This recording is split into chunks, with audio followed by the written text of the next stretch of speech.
So there's a lot of people who've come on to the podcast in various conversations, talked about this idea of kind of an evolution. So whether it's an athlete, a creator, whoever, right? Basically, it's like you do what you do. So if you're an athlete, you play a sport. If you're a creator, you create content. Then eventually it got to the point where maybe I don't want to take the advertising dollars of a sponsorship. Maybe I'll just take like half in equity, right? So I'll earn equity. Eventually that became, okay, maybe I should actually put money forward and invest. Now what we're starting to see, I think, is more and more, creators and athletes and people with audience say, wait a second, maybe I actually should like start a company, right? And how do I go partner up with an operator? And then I think kind of like the end goal for some of these people is like this holding company, right? Where you can invest, you can own assets, you can kind of do a whole bunch of different things. And, people will debate where we are along that journey, but that just kind of feels like the trend. Absolutely. It feels like you guys saw that early and stepped in and said, look, we can help you negotiate your contract, but that's kind of the table stakes of what you're trying to do. It's less of like an athlete manager or sports manager, and it's more of like a business confidant or a business partner to some degree. Is that fair to kind of to categorize it?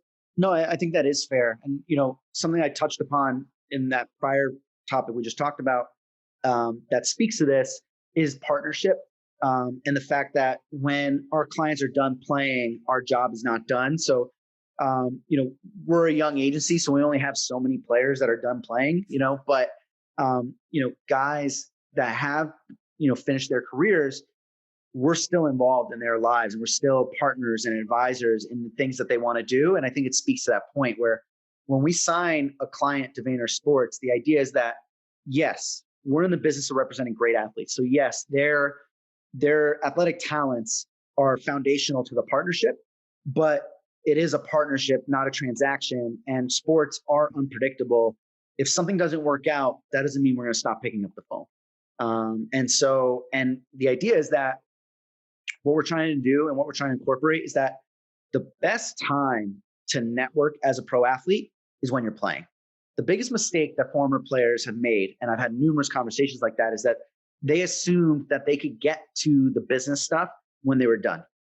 But the problem is when they're done, depending on how their career went, they're just not as relevant as they once were. And Gary and I talked about it. Like Gary, before VaynerSports existed, would clear his calendar if a New York Jet or a New York Knicks said, hey, I want to come sit down with you and talk shop. But if they were 3 or 4 years removed, like, it's kind of like, what have you done for me lately kind of thing. And not that Gary would ignore them, but he just wasn't as excited to take that meeting. And that's the reality of it. And so we always tell our guys and we encourage our guys that, yes, you have a lot on your plate, but if you just got drafted, you're hot right now. We can't, and yes, we believe you're gonna have a great career, but we can't predict that. You might shatter an ankle, something may happen, right? And so we're always encouraging our team to be active and network and increase their exposure to things while they play so that when they're done playing, they can really go full steam ahead and not have to start from scratch. How much of the kind of sophistication that you guys have on the business side ends up actually informing or changing the way that you negotiate contracts? So for example, for an athlete that says, hey, I'm going to make $100 this year, right? And 20 of it's going to come from my contract, but 80 of it's going to come from endorsement deals and businesses and investments and other things. Does that actually impact at all the way that you negotiate the player contract, or are those two things separate and you just kind of have a holistic plan? It's a little bit separate, primarily because there's just all these rules and regulations that dictate what can and can't be done from a player contract. So I think that, yes, we can borrow from our business experience and things of that nature. But I will say that the collective bargaining agreement limits, some things that we can and can't do. And that goes sport by sport. Got it. That's fair. Yeah. And I don't know if maybe you don't want to name names or something, but maybe give like an example of when you guys talk about what you do with the athletes outside of those player contracts. Like what's an example, whether it's through an endorsement deal, an investment, a business, just to give people a sense of like, hey, this is what some of these athletes are actually doing off of the field while they're playing. Yeah, I'll give you an example, a recent one, or relatively recent, but I think it's perfect and speaks to just our approach.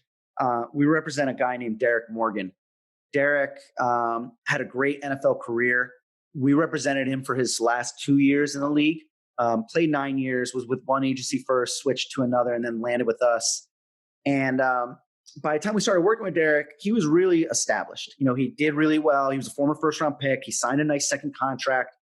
And, you know, years 8 and 9 were kind of accelerating the idea of like he had already started kind of exposing himself to more. He got his MBA as part of a program that Miami offered. He had done some private investing.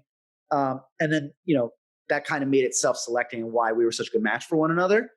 But, you know, I think him partnering with us was, yeah, maybe I'll do one final contract. Maybe I won't. Let me ramp up while I'm playing and still active to get a few things going. And so one of the things that I'm proud of is first and foremost, Derek and his family are vegan. So Derek's vegan. His wife, Charity, is actually a chef and vegan herself. They raise their kids vegan. And so one of the things that we helped to do was, you know, Charity is this amazingly talented and amazingly charismatic individual with a real work ethic. And she was ready to kind of, now that the kids were getting a little bit older and Derek's career was kind of settling in, she wanted to take the bull by the horns and build a personal brand around her cooking and her vegan lifestyle.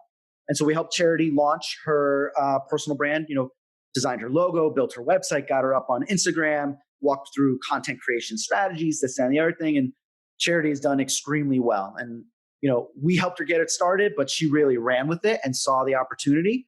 And then Derek, you know, when looking for endorsements, we really doubled down on who he was. You know, he said, listen, I've done well playing football. Of course, getting a $5, $10, $15,000 endorsement deal, nobody's going to turn that down per se.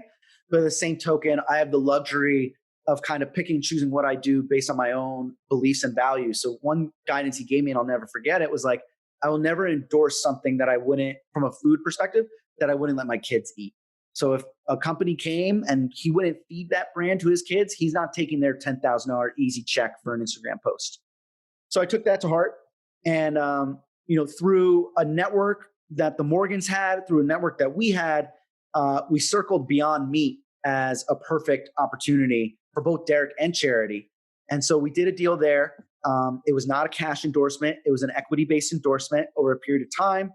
And I think where that really worked out well was, you know, I sat in the driver's seat with them negotiating the paperwork. And I think my experience and the lawyer that Gary and I use for all our venture capital related activity who supported me in this negotiation on behalf of the Morgans, all that experience and Gary doing personal advisory type deals with startups where they use his brand, image, and likeness and things like that. I don't think there was anybody more qualified to get the Morgans the best negotiated advisory, equity, barter type deal for a brand like Beyond Meat than us. And, you know, the best part was Beyond Meat continued being successful. They eventually IPO'd, and the Morgans did a lot better taking equity as opposed to a small cash deal there. And I actually remember when I think he was with the Tennessee Titans, like at one point, his wife by accident, I think had convinced like half the defense, right? They were basically eating, you know, vegan. And there was articles literally written about the fact that, you know, here's one of the biggest, baddest, meanest defenses in the NFL. And, you know, nobody's eating any meat. You're exactly right. Yeah. It started because Charity was basically meal prepping for Derek, because Derek would go to the facility and a lot of the food there just wasn't what he was trying to eat.